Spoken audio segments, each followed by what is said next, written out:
Hey everybody, Mac Turner with the Save Acworth History Group. We're out here today. I'm out here with fellow board member Becca Keenel on video. And we're in an area here that's near and dear to me, the Southside Drive Mill Village quadrant. I grew up on Southside Drive. We're over on the Mill Village side, and I want to talk a little bit about how the Mill Village got started. A lot of the information comes from a study that was done in 2011 by, I hope I get this name right, Jamie Desfonso and Michael Taylor. And they wrote for the Environmental Corporation of America a study of this mill for the National Historic Registry. And when they completed their study, they wrote that this mill was a great example of mill and mill life in that area, which was a real nice compliment. We go back to the beginning. Acworth was chartered in 1860, and they wanted to create industry along this railroad, so they offered free land and free tax incentives. And one of the first ones to take them up in 1873 was the Acworth Grist Mill, which was the Cowan Mill. They ran that mill as a flour mill for about 20 years, and then they switched over to making women's hosiery, and it became the Acworth Hosiery Mill. In 1905, right here on this site where we're standing, local entrepreneurs Orlando Autry and J.J. Northcutt started the Acworth Cotton Manufacturing Company on 9 acres that the city had given them. And by 1906, they had the mill up and running and had built a capital of $70,000, which back in those days was quite a capital. They went on to build 18 mill houses, and they ran that mill until 1922, when 2 sisters, Helen and Esther Seal, came down from Connecticut, bought them out, and they really transitioned this mill. Here's a few of the things that they created while they were here. They built the Eli Whitney School in 1928 for not only for the mill kids, but for all other local kids in the area. They built a company store for the mill employees. They built Shady Grove Church, and they added 30 more mill houses. And they upgraded all the machinery in the mill to start building more products. And a little sideline, after the war, sometime in the 1940s, that mill had about 300 employees. Now you got to remember, at that time, Acworth might not have had 1,000 or 1,500 people. So you can see what a big deal that mill was. And also, Acworth didn't have power when they started that mill. So I think Acworth got power about 1910. Acworth actually bought power from the mill. So anyway, Helen Seal married Albert Mason, and Mr. Mason kind of took over the everyday operation of the mill, and the sisters kind of ran the business and the office part of it. They ran this mill for the next 25 years. And in 1947, the Clark Thread Company bought them out. The Clark Thread Company closed the Eli Whitney School in 1947. They started upgrading all the houses with landscaping and indoor plumbing.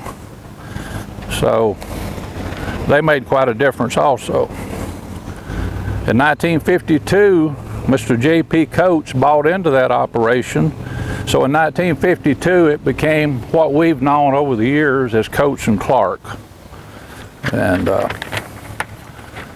while Clark Thread Company had the mill, though, in 1949, they built the ball field with some of the local businessmen. They donated the land, and I think some of the local businessmen created the revenue for it. And so that's how the Coates and Clark field, where a lot of us played Little League ball and continues to be a thriving field today, was started. Coates and Clark ran from 1952 to 1989, and that's kind of when stuff started being imported from overseas, and it kind of put a hurt on the mill, and so it closed in 1989, and that mill, the mill facility, was purchased by See's Printing. That's a little bit of the history of the mill. I want to talk about some of my personal experiences. If I can get back to spin the camera around to the first house here where we're standing.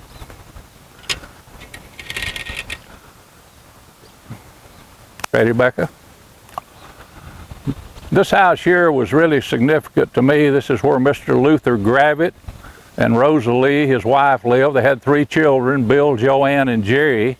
And Jerry was one of my best friends. We roamed all this area here, the woods. There was still a lot of woods here then. Played ball together, and we're just best of friends. Luther was like a second dad to me. He later became a councilman and mayor of Acworth, I think in the late 60s, early 70s. Just fine, fine people. Go to the next house.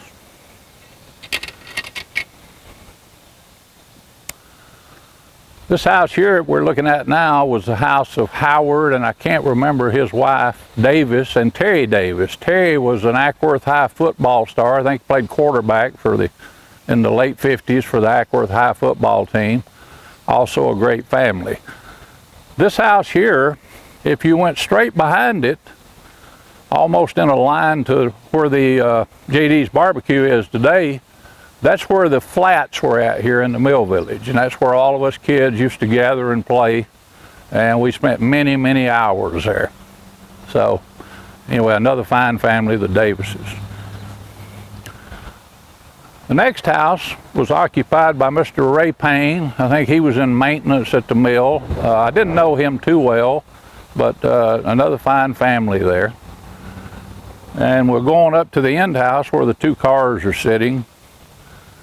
That house has quite a bit of significance in my family because that's where Howard and Maudie Sheldon lived. And Maudie Sheldon was my mom's first cousin. And I didn't remember this until the other day, but my sister, Brenda Lindsay, told me that one of my cousins, one of my mom's sisters, was visiting them, and actually one of my cousins was born in that house, Judy Proctor, in 1947. And later on, my sister purchased that house in the 1970s from Levi Day, who owned Day's Chevrolet. And my sister and her husband, Don Lindsay, lived in that house sometime in the early 80s for a few years. And back, I don't know if you can get a good shot of the gate and everything at the mill. You can kind of see right there where that stop sign is, just to the right of that was a school bus shelter. And that's where all us kids used to catch the school bus. And just past that is the Northcutt Pyron Cemetery. So I'll go back a little bit too. I think when we talked about the mill starting, the mill was started by Orlando Autry and J.J. Northcutt. And the Northcutts were part of the family that Acworth, before it was Acworth, it was Northcutt Station.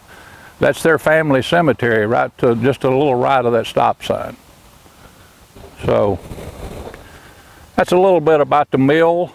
I could stand here and talk about it all day, the families and everything I met here, just fine, fine people, and it's just can't enough be said about them. So now we're going to spin around and talk a little bit about Southside Drive. We've spun the camera around now to a place that's really near and dear to me. This is where I grew up, on that side of the tracks. As you can see, it has a big Crane's Taxidermy sign there, which Mr. Crane ran a successful taxidermy there for many years. But I want to tell you a little bit about the history of that store. That store was built by John B. Brookshire in 1920. And also that house just to the right of it, that was his house. And his daughter Daisy later married Al Burnett, and they ran the store at the time that I was a small kid. And so the house was kind of the house and store was kind of in control of the Brookshires for the next 30 or 40 years after the store was built in 1920. The store changed hands several times over the years. When Mr. Burnett finally, I guess later, retired, Bill Priest ran that store. The Greenways. Found out the other day that the Plumleys had ran it also, and the Brands. And also my dad, for just a short period of time, I guess he worked out a deal with Al Burnett. He ran it, but he never was cut out for inside life. He was an outdoorsman, so he ran it only for a few months probably. In this area, if you go up, maybe pan a little further south, you might can see the top of some of those houses. 4 or 5 doors down was the Jarrett store. They came here in around mid 1950s, and they lived in part of the basement and had a store in the top of the house. Fine people. And a little further on down was the Cheatham store, run by Grover Cheatham. And Grover Cheatham is the only one of the stores that sold gas. But again, we couldn't have had 3 better people running these stores back in those days. They all took good care of us kids and looked out for us. I want to give you a little report on this facility here. This store has been bought by 2 local developers, and maybe with a little nudging from the city, I don't know. They're going to restore that store back to its heyday. They're going to paint the Coca-Cola sign back on the side of it. Then where that backhoe is sitting there, they're going to build another building to kind of match it. I guess these are going to be office buildings. Then they're going to build their office out back. So it's being repurposed, and I couldn't be happier about it. Back if I can get you to spin around. Where you're looking at right now, probably about where that telephone pole is where our house was at. L.A. and Dot Turner and my sister and my sister was born there in 1956, and we lived there since the time I was born in 1946. And right to the left of that house was my aunt and uncle, Aldine and Harv McMicken. And the next house over was Harold and Tootsie Brookshire. And a little further, right past there, the Brookshire house, was the old Ackworth Mill Lumber Company. And they were there from the early 1900s, and I'll speak a little bit about that operation. They were talking with Ray Taub, who worked there as a young teenager, probably back in the 1940s. They made 4-inch tongue and groove flooring there. And they had the rail cars out there shipping it 24 hours a day all over the country. It was a big operation, and Ray said that at one time it's almost unbelievable that they had lumber stacked all the way from this site where we're at now. Of course, that was all woods back through there, all the way to Cowan Road. So you can see that was a very viable operation. That mill had a big boiler fire there sometime around 1950, and it just never recovered from that. So that was pretty much the end of the I wanted to call out some of the names that lived in this area that I can remember. I hope I don't leave anybody out. Like I said, I'd already said the McMicken Brookshires. You had the Turners, Chambers, Scroggs, Adams, Shepherds, Davis, Gravitz, Haygoods, Beavers, Taylors, Popes, McCollums, and Baxters. I'm sure I probably left somebody out I didn't mean to. But anyway, I hope y'all enjoyed that little walk back through history of the Mill Village and Southside Drive. It's always going to be special to me, and I get a little choked up every time I come down here. So anyway, for right now, we'll sign off and say hope everybody's safe.